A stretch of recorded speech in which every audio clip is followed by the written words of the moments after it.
नमस्कार दोस्तों, स्वागत है आपका हमारे YouTube चैनल में। तो आज हम डिस्कस करेंगे नेटवर्क से रिलेटेड जो भी क्वेश्चन एसएससी जेईई में पूछे गए हैं उसके बारे में हम डिस्कस करेंगे। तो चलिए देर न करते हुए हम एक एक क्वेश्चन को डिस्कस करते हैं।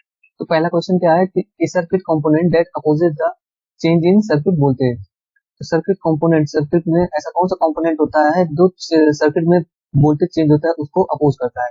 तो जैसे कि आप नेटवर्क में पढ़ चुके होंगे, इंडक्टर जो होता है, सर्किट में तीन एलिमेंट होते हैं। सबसे पहले याद रखना तीन एलिमेंट होते हैं। कौन कौन सा होता है? पहला होता है रेजिस्टेंस, दूसरा होता है इंडक्टर, थर्ड होता है कैपेसिटर। सबकी अपनी अलग अलग प्रॉपर्टीज होती है। तो इंडक्टर की प्रॉपर्टी होती है कि ये doesn't allow sudden change of current, sudden change of current. अगर करंट तुरंत का तुरंत चेंज हो रहा है तो उसको इंडक्टर अलाउ नहीं करेगा। ठीक है। उसी तरह से कैपेसिटर जो होता है, कैपेसिटर जो होता है वो क्या करता है? Doesn't allow sudden change of voltage. तो कैपेसिटर क्या करता है? Does not allow sudden change of voltage. तो पहले क्वेश्चन का हमारा आंसर क्या होगा? सी, क्योंकि इसमें क्या पूछा है? Change in circuit voltage. Circuit voltage में जो चेंज होता है वो उसका अपोज कौन करता है? कैपेसिटर। कैपेसिटर नहीं अलाउ करेगा कि वो सडन चेंज ऑफ वोल्टेज को अलाउ नहीं करेगा।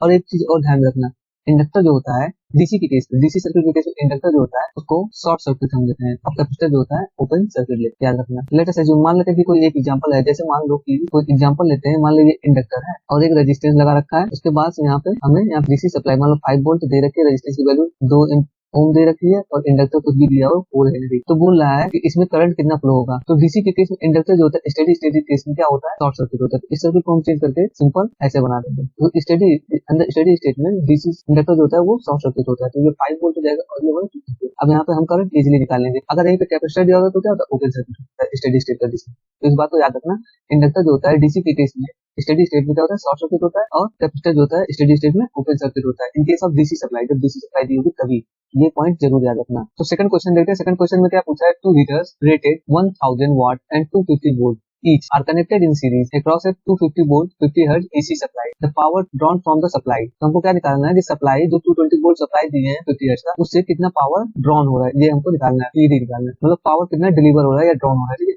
तो सबसे पहले हम सर्किट बना लेते हैं। दो हीटर दिया है और ये कनेक्ट है एसी सप्लाई से 250 वोल्ट और 50 हर्ट्ज, इससे कनेक्ट है। हीटर की जो दोनों हीटर की जो रेटिंग है वो सेम है, तो हम मान लेते हैं कि रेजिस्टेंस भी सेम होगा।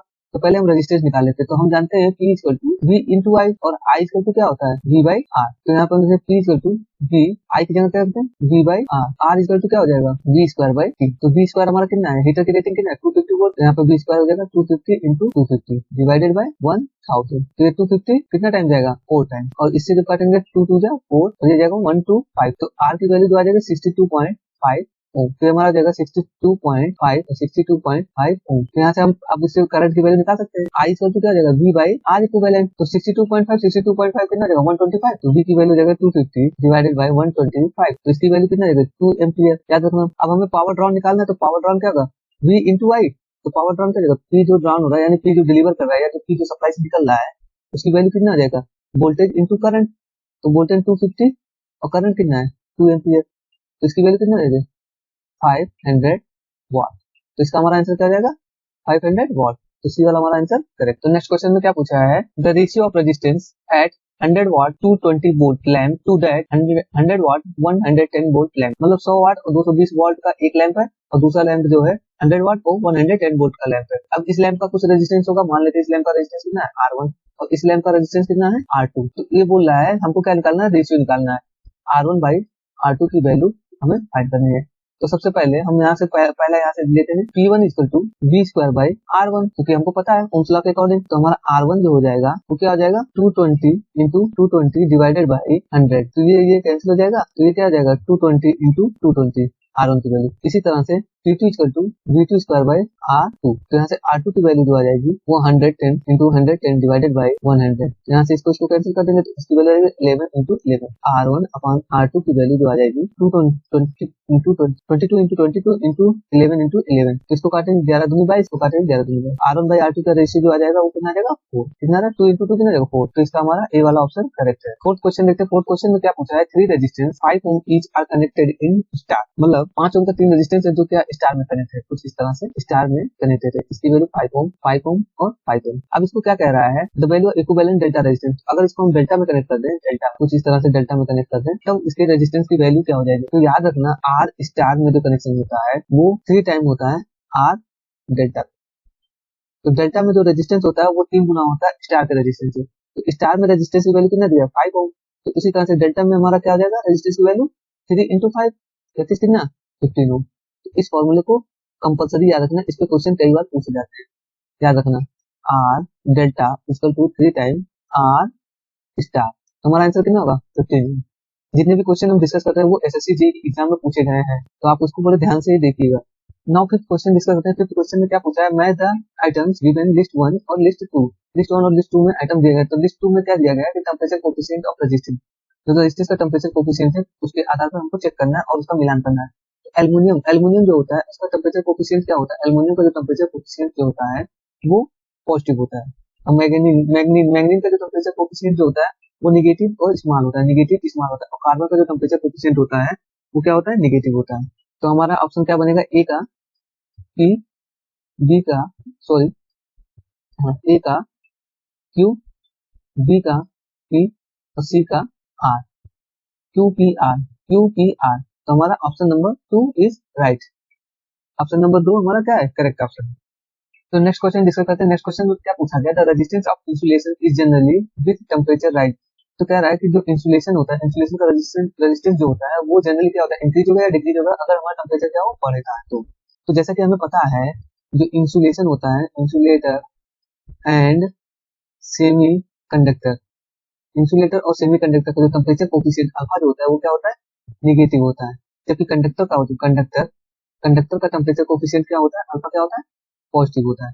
तो हम जानते हैं कि R equal to R not 1 plus alpha delta T, ये फॉर्मूला होता है। तो अल्फा की वैल्यू यहाँ पे क्या है, नेगेटिव है। तो इसमें क्या है, R equal to R not 1 minus alpha delta T. तो जैसे जैसे हमारा टेम्परेचर बढ़ेगा वैसे वैसे 1 माइनस इसकी वैल्यू क्या होगी, डिक्रीज होगी। तो हमारा रेजिस्टेंस की वैल्यू क्या होगा, डिक्रीज होगा। इंसुलेटर और सेमीकंडक्टर का जनरली टेम्परेचर बढ़ने के साथ साथ क्या होता है, रेजिस्टेंस डिक्रीज करेगा। तो इसका हमारा option number A is right है। तो नेक्स्ट क्वेश्चन देखते हैं। नेक्स्ट क्वेश्चन में क्या पूछा है, which of the following material opposes the least resistivity. Resistivity आपको पता है, जैसे आपको पता है कि formula R equal to rho L by A. यहाँ पे रो हमारा क्या है, रेजिस्टिविटी है। तो इसमें पूछ रहा है कि लीस्ट रेजिस्टिविटी किस मटेरियल की रेजिस्टिविटी जो है लीस्ट होती है। तो सबसे पहले आयरन का देखते हैं। आयरन की जो रेजिस्टिविटी होती है 1 into 10⁻⁷ ओम मीटर। ठीक है, ओम इंटू मीटर रेजिस्टिविटी की यूनिट होती है। ये भी याद रखना है, बार बार क्वेश्चन पूछे गए हैं आपके एसएससी जेईई के एग्जाम में।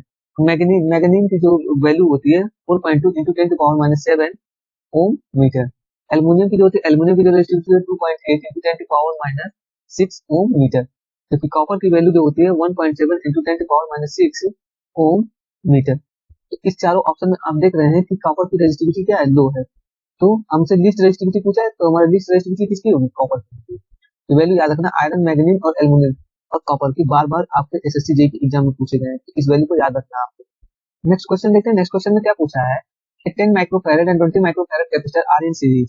चलो क्वेश्चन को पढ़ते पढ़ते आपको डायग्राम बनाते हुए चलना पड़ेगा। 10 माइक्रोफैरड और 20 माइक्रोफैरड, 20 माइक्रोफैरड और 10 microfarad are connected in series. The combination is supply है 150 वोल्ट। तो इसका जो कॉम्बिनेशन है वो सप्लाई हो रहा है, यहाँ पे एसी बनाना 150 वोल्ट साइनोसाइडल। ठीक है, the voltage across the 20 microfarad capacitor, इसके क्रॉस हमें क्या निकालना है, वोल्टेज निकालना। इसके क्रॉस वोल्टेज मान लेंगे V1 है। तो यहाँ पे हम जानते हैं कि C1 और C2 दो कैपेसिटर है और सीरीज में कनेक्ट है। सीरीज में जब कनेक्शन होता है तो इसका equivalence capacitance C1 C2 upon C1 plus C2 तो जाएगा 20 into 10 डिवाइडेड बाय 30। तो इसकी वैल्यू आ जाएगी 20/3 माइक्रोफैरड। याद रखना। अब हमको पता है Q equal to C equivalent into V। तो C इक्विवेलेंट की वैल्यू कितना है, 20/3 इंटू 10⁻⁶ इंटू V की वैल्यू कितना है, 150। तो इससे ये कैंसिल हो जाएगा 50। तो 50 इंटू 20 कितना हो जाएगा, 1000 इंटू 10⁻⁶। तो ये जगह 10⁻³ कूलम चार्ज आ गया। अब इसके क्रॉस वोल्टेज हमें निकालना है V1। तो V1 जो हो जाएगा वो Q बाई C1, C1 यानी 20, ये हम इसको C1 माने ना। ठीक है, तो ये 10⁻³ डिवाइडेड बाय 20 इंटू 10⁻⁶। तो 10 टू पावर 3 10 टू पावर -6 से कैंसिल करेंगे 10 टू पावर -3 हो जाएगा। तो ऊपर चलेगा 1000 डिवाइडेड बाय 20। इस चीज को काट देंगे, कितने टाइम देगा 5 टाइम, तो कितना आ जाएगा 50 वोल्ट। तो C1 के क्रॉस हमारा कितना वोल्टेज आ गया 50 वोल्ट। वैसे C2 के क्रॉस हमारा कितना वोल्टेज आएगा 50 वोल्ट, 150 वोल्टेज है तो 50 वोल्ट अगर इसके क्रॉस होगा तो इसके क्रॉस कितना आ जाएगा 100 वोल्ट, जो कि हमारे क्वेश्चन में पूछा नहीं है, पूछ सकता है। नाइन्थ क्वेश्चन को डिस्कस करते हैं। नाइन्थ क्वेश्चन में क्या पूछा है, the equivalent resistance between the terminals x and y। x और y टर्मिनल के बीच में हमें इक्विवेलेंट रेजिस्टेंस निकालना है। तो जैसे कि आप ये देख रहे होंगे ये सर्किट है, आपको कुछ ब्रिज की तरह दिख रहा होगा, यानी बीच स्टोन ब्रिज की तरह दिख रहा है। तो इस तरह का अगर क्वेश्चन आए तो सबसे पहले आप बीच स्टोन ब्रिज की तरह इसको पहले चेक कर लीजिए क्या ये बीच स्टोन ब्रिज को फॉलो कर रहा है या नहीं फॉलो कर रहा है। इसकी कंडीशन क्या होते हैं, मान लो ये Z1 है और ये Z4 है और ये Z2 है और ये Z3 है। सबसे पहले इसको क्या करते हैं, Z1 Z4 equal to Z2 Z3। तो Z1 में 5 इंटू 30 इक्वल टू 15 इंटू 10, तो कितना आ रहा है 150 इक्वल टू 150, यानी फॉलो कर रहा है। तो इसके अक्रॉस जो करंट जाएगा वो क्या जाएगा 0, इसमें I जो करंट जाएगा ये 0 करंट जाएगा, तो ये हमारा क्या हो जाएगा नेगलेक्ट हो जाएगा, यानी ये हमारा ओपन सर्किट हो जाएगा। ओपन सर्किट हो जाएगा तो हमारा कुछ सर्किट इस तरह से बन जाएगा। इसके अक्रॉस इक्विवेलेंट निकालना है 5 15 10 और 30। तो ये दोनों सीरीज में इसका क्या हो जाएगा 20 और ये दोनों सीरीज में इसका कितना आ जाएगा 40 और दोनों पैरेलल में इसका इक्विवेलेंट क्या हो जाएगा, देखो ये दोनों पैरेलल में है ना, तो 20 into 40 divided by R equivalent हो जाएगा R1 into R2 upon R1 plus R2 होता है। तो 20 प्लस 40 कितना जाएगा 60, ये जाएगा 23 जा, तो हमारा वैल्यू क्या जाएगा 40/3 ओम। तो इसका हमारा ऑप्शन कौन सा करेक्ट है, ऑप्शन सी इज राइट। तो नेक्स्ट क्वेश्चन में देखते हैं, नेक्स्ट क्वेश्चन में क्या पूछा है, 3 microfarad capacitor are connected in series, मतलब तीन माइक्रोफैरड का कैपेसिटर है जो कि सीरीज में कनेक्ट है। फिगर बनाते हुए चलते हैं ना, सबसे पहले फिगर बनाते हो तो सबकी वैल्यू कितना है 3 माइक्रोफैरड और 3 microfarad are connected in series, 6 microfarad capacitor in parallel. तो इसके पैरेलल में क्या है 6 माइक्रोफैरड का कैपेसिटर इनके पैरेलल में कनेक्ट है विद सीरीज अरेंजमेंट। जो ये सीरीज अरेंजमेंट है उसके पैरेलल में ये कनेक्टेड है, equivalent capacitance of the combination, इसका इक्विवेलेंट निकालना है। तो सबसे पहले ये तीनों क्या है सीरीज में है और सीरीज में हमको पता है क्या होता है 1/C इक्विवेलेंट। सीरीज के केस में क्या होता है 1/C1 1/C2 प्लस 1/C3 ये होता है। तो यहाँ पे तीन ओम है तो 1/C इक्विवेलेंट हो जाएगा 1/3 प्लस 1/3 प्लस 1/3। इसकी वैल्यू कितना आ जाएगी 3/3 यानी 1। तो C इक्विवेलेंट की वैल्यू कितना आ गई 1, तो हमारा ये आ गया 1 पैरेलल में कनेक्ट है 6 माइक्रोफैरड और ये 1 माइक्रोफैरड। फिर ये दोनों कितने पैरेलल में है और पैरेलल में क्या होता है C इक्विवेलेंट होता है पैरेलल केस में क्या होता है C1 प्लस C2, तो 6 प्लस 1 दैट इज 7 माइक्रोफैरड। तो इसका हमारा कौन सा ऑप्शन करेक्ट है, ये वाला ऑप्शन करेक्ट है। तो ऐसे और भी वीडियो देखने के लिए प्लीज हमारे चैनल को लाइक एंड सब्सक्राइब कीजिएगा और हम और भी क्वेश्चन लेके आएंगे एसएससी जेईई में जो पूछे गए हुए क्वेश्चन हैं। Thanks for watching.